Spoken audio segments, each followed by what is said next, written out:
في البداية سلام للجميع، سلام المسيح يكون معنا جميعا. رؤية المتنيح الأنبا يؤنس أسقف الغربية، وجدوها بين أوراقه بعد نياحته وكاتبها بخط إيده. كان كاتبه بيقول: ذهبت إلى فراشي ونمت، ثم شعرت بيد حنونة تهزني، إنها العذراء مريم. رأيتها متسربلة بالنور من هامة رأسها إلى أخمص قدميها، والنور يشع من ثيابها كأنها الشمس في بهائها ولمعانها. أمسكت بيميني فوقفت وسجدت تحت قدميها، ولكنها أقامتني بيدها الطاهرة قائلة لي: قم يا ابني، أنا أمك العذراء. وقادتني فسألتها: إلى أين يا أمي؟ فقالت: إلى موضع الراحة، إلى المكان الذي هرب منه الحزن والكآبة والتنهد، وما أشعر بنفسي إلا وسط مكان يشع منه النور من جميع أرجائه. ورأيت قوما كل منهم وجهه يشع نورا عجيبا. وأول من قابلت شيخا وقورا، فقالت لي العذراء: إنه أبونا إبراهيم. أيقنت في الحال أني في الفردوس، مكان الراحة وانتظار الأبرار. ورأيت إسحاق، ورأيت يعقوب، ورأيت داود الملك والنبي المرتل، وهو ممسكا بعوده ومزماره، وهو يرتل أشجى الألحان. ورأيت القديس الأنبا أنطونيوس تحيط به كواكب أصغر منه. ثم رأيت القديس أبو مقار، فطرحت نفسي تحت قدميه وقلت له: طوباك يا أبو مقار. ثم جذبتني العذراء وقالت: اتبعني.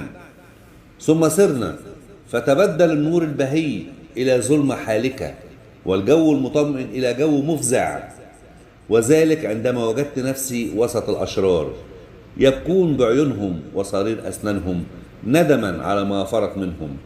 فقلت لأم العذراء: كفى كفى ما رأيت من البكاء والحزن وصرير الأسنان.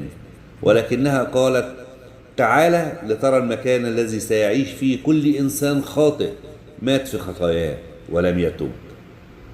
رأيت الزناه والقتلة والسارقين والشتامين والسكارين والطماعين، كل واحد منهم يتألم بألم يناسب خطيته. فاقتربت من شاب وقد أحنى ظهره كثرة البكاء وفرط الحزن، ولما اقتربت منه أكثر وتفرست فيه، فإذ به صديقي الذي فارقني منذ بضعة شهور فقط. فقلت له: لماذا تبكي يا صديقي؟ فقال لي: إني لا أبكي إلا ندما على إني كنت أستهين بكلامك وأستهزأ به حين كنت تدعوني للذهاب إلى الكنيسة وكنت أرفض. والآن إن كل حرف من كلامك الذي كنت تقول لي يأكل لحمي كنار.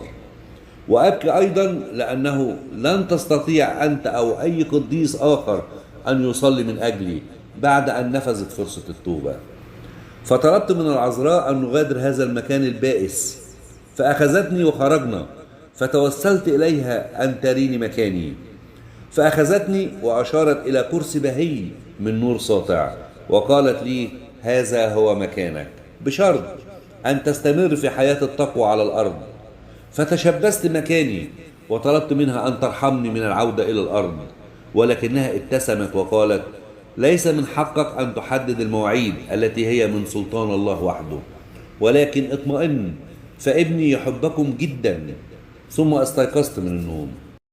بعد ما قريت لكم الرؤية الصعبة قوي ديت، أنا حسيت إن أنا لا، ده أنا هراجع نفسي مرة واثنين وثلاثة وأربعة وعشرة وألف. الهفوات اللي هي بتبقى موجودة في حياتنا ممكن تخلينا في مكان زي دوت. يا نهار أبيض، نراجع نفسنا مرة واثنين وثلاثة ونلحق نفسنا عشان يكون لنا نصيب في الحياة الأبدية. اعطينا يا رب حياة الاستعداد، وأن نكون مستحقين أن نرى نورك ونور قدسيك. شفاعتك يا حبيبتي يا ستي يا عذراء، يا مفرحة قلوبنا، بصلواتك وطلباتك لابنك الحبيب يسوع المسيح. شفاعتك يا قديس يا بار، ان احنا نلحق، واحنا لسه عندنا وقت دلوقتي، لو دقيقة واحدة نلحق نقدم توبة عشان نبقوا في وسطكم ونشوف نوركم العظيم. امين.